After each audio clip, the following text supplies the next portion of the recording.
Debate में आ गए हैं। होली अगर किसी पे दिख रही है ठीक से तो हमारे वीरेंद्र जी पे दिख रही है और या अनिला सिंह जी पे दिख रही है। वीरेंद्र जी आपका स्वागत। ये क्या हो गया बिहार में वीरेंद्र जी? देखिए, नीतीश कुमार के फैसले से सभी लोग हतप्रभ हैं। जो 10 बार से मुख्यमंत्री हो, करीब 21 साल वो मुख्यमंत्री रहे और अचानक से उन्होंने पद छोड़ने का फैसला किया। वो दिल्ली जा रहे हैं राज्यसभा के मेंबर बनकर। अब की बार तो वो करीब 4.5 महीना रहे।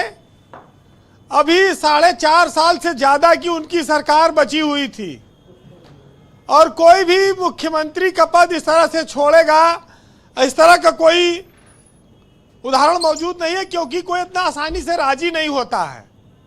यही जीतन राम मांझी थे जिनको टेम्पररी तौर पे नीतीश कुमार ने बनाया था और वो माने नहीं, बाद में पद छोड़ने नहीं, उनको पार्टी से निकालना पड़ा उनको। कई ऐसे उदाहरण हैं कि मुख्यमंत्री के पद से लोगों को खींचकर उतारा गया है।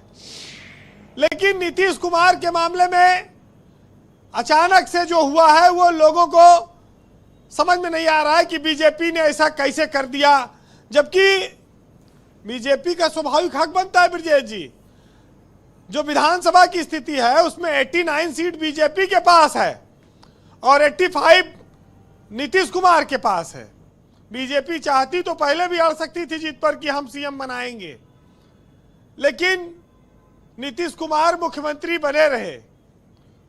बहुत बहुमत की सरकार है, दोनों गठबंधनों में कोई कमी नहीं है, लेकिन नीतीश कुमार ने यह फैसला अपने बेटे के भविष्य बनाने के लिए किया है या उनकी उम्र उनका साथ नहीं दे रही, उनका स्वास्थ्य साथ नहीं दे रहा है, या बीजेपी से पहले ही चुनाव के पहले उनकी कोई डील हो गई थी कि थोड़े दिन आप मुख्यमंत्री रहेंगे फिर हमारा सीएम हो जाएगा। नीतीश कुमार के बेटे हैं निशांत कुमार। कुछ दिन पहले वो चर्चित तब हुए जब उन्होंने पटना में डीएम के पैर छू लिए थे और वो बहुत साधारण सी स्थिति में रहते हैं, ज्यादा लाइमलाइट में नहीं रहते। अब नीतीश जी मुख्यमंत्री पद छोड़ रहे हैं तो उनका डिप्टी सीएम बनाए जाने के लिए उनका नाम चर्चा में है। लेकिन एक बात आप देखिए कि अमित शाह और नरेंद्र मोदी की जो बीजेपी है, लोग भले ही चाहे जो कहें, लेकिन इन्होंने अपने सहयोगियों के साथ जो वादा किया वो निभाया। चाहे आप महबूबा मुफ्ती को इन्होंने मुख्यमंत्री बनाया हो जम्मू कश्मीर में, फिर उसके बाद एकनाथ शिंदे को जो बहुत कम सीटें थी उनके पास, उसके बावजूद उन्हें सीएम बना के रखा। फिर दोबारा जब बीजेपी का सीट ज्यादा आई तो उनको हटाकर डिप्टी सीएम बनाया। आज नीतीश कुमार को भी कम सीट होने के बावजूद उन्होंने बना के रखा था। 4 सीट का भले अंतर था, लेकिन नीतीश कुमार की पार्टी नंबर 2 की थी। तो ये बीजेपी ने कुछ और जो वादा किया होगा उनसे, हो सकता है वो आगे निभाए, लेकिन आज की तारीख में ये बात समाप्त हो जाती है कि बिहार में जो आरोप लगता था पलटी मार वाला, वो पलटी मार वाला आरोप अब खत्म हो जाएगा। और दूसरी बात कि नया सीएम कौन बनेगा, नए सीएम को लेकर 2 डिप्टी सीएम दावेदार हैं। केंद्रीय गृह राज्य मंत्री हैं नित्यानंद राय, वो भी दावेदार हैं। बीजेपी का अब तक हिंदी भाषी राज्य में बिहार एक ऐसा राज्य रहा जहां पर कभी सीएम नहीं वो बना पाई। हिंदी पट्टी में ये उसके लिए एक बहुत बड़ा अवसर आया है। पर एक चीज टाइमिंग बड़ा थोड़ा हैरान करती है कि इधर नीतीश कुमार मुख्यमंत्री पद छोड़ रहे हैं, अभी मैं आपके साथ डिबेट कर रहा हूं, थोड़ी देर पहले पश्चिम बंगाल के गवर्नर आनंद बोस का इस्तीफा हो गया, और अभी डिबेट कर रहा हूं तो अभी खबर आ रही है लद्दाख के लेफ्टिनेंट गवर्नर कविंदर गुप्ता का भी इस्तीफा हो गया। ये देयर इज समथिंग, कुछ तो पक रहा है, कुछ तो चल रहा है। देखिए, ये बीजेपी है, इसमें बहुत सारी चीजें बदलाव होती हैं अचानक, और सियासत में 21 साल का समय बहुत होता है। और ये अभी बात आ रही थी भुंजा पार्टी वाली कि बिहार में भूजा पार्टी बड़ी चर्चित है, और भूजा मतलब बीजेपी के लिए लोग कहते हैं कि जो 10,000 वाला स्कीम था उसकी वजह से खजाना खाली हो गया बिहार में। होली में कहते हैं बड़ी मुश्किल से वेतन दे पाए हैं। तो नीतीश कुमार जी जब चले जाएंगे तो उनके ऊपर से ये आरोप कभी नहीं लग पाएगा कि वो शराबबंदी किए और खुलवाए। तो अब नई सरकार में शराबबंदी जो लगी है वो शराब हटाने का आदेश हो सकता है। एक तो बिहार में एक राजस्व का एक बड़ा स्रोत बढ़ेगा और तस्करी जो इधर उधर से हो रही वो भी मुक्ति मिलेगी। जी वीरेंद्र जी कंक्लूड करें। जी शराब का भी वहां पर एक मामला आया है। जी लेकिन नीतीश कुमार ने अपने बेटे के राजनीतिक जीवन को संवारने के लिए भी ये फैसला किया है। अब कैसे संवरेगा उनके बेटे का जीवन, क्या होगा जी उनके बेटे का जीवन कैसे संवरेगा?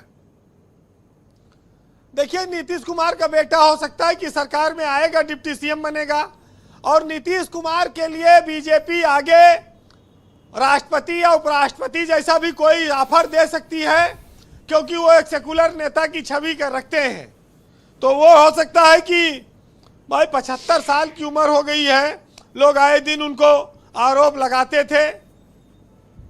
अब ब्रजेश जी, बिहार में शराबबंदी लागू होने के बाद कोई शराब तो बंद हुई नहीं बिकना, तस्करी होती है। एक बिहारी दामाद अपने ससुराल गया तो ससुर ने पूछा, बोतल खोली, ससुर जी भी लेते थे, तो दामाद से पूछिन कि पियत हो का, तो कहीं कि हाँ थोड़ा बहुत ले ली, कहीं पहले से पियत रहो, कहीं नहीं बस आजे से चालू किए हैं। तो ससुर जी ने दामाद से पूछा तुम हो कुछ लाए हो, तो बोले हाँ एक बोतल है। तो बोले अच्छा पहले हमारी वाली पी लो फिर तुम्हारी वाली पी जाएगी।